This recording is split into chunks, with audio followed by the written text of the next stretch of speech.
In the valley of Nis, the accursed waning moon shines thinly, tearing a path for its light with feeble horns through the lethal foliage of a great upas tree.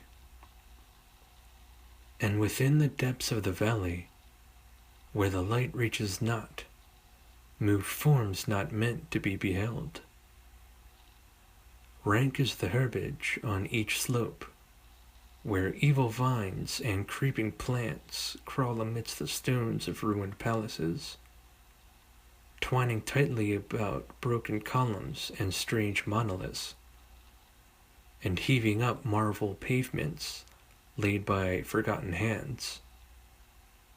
And in trees that grow gigantic in crumbling courtyards leap little apes, while in and out of deep treasure vaults writhe poisoned serpents and scaly things without a name.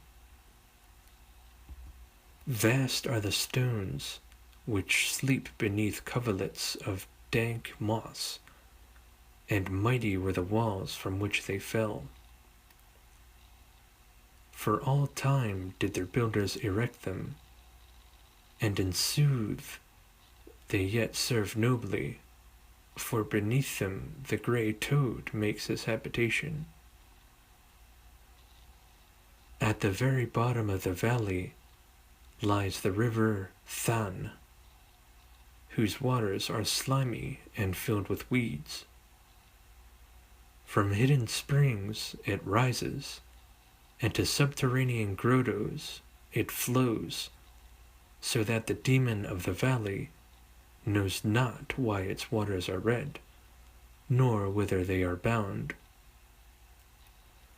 The genie that haunts the moonbeams spake to the demon of the valley, saying, I am old and forget much. Tell me the deeds and aspect and name of them who built these things of stone.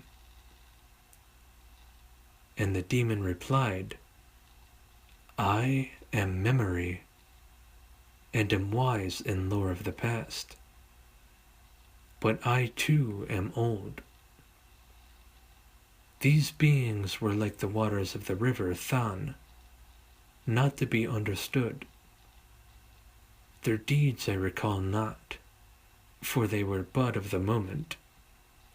Their aspect I recall dimly. It was like to that of the little apes in the trees. Their name I recall clearly, for it rhymed with that of the river. These beings of yesterday were called men.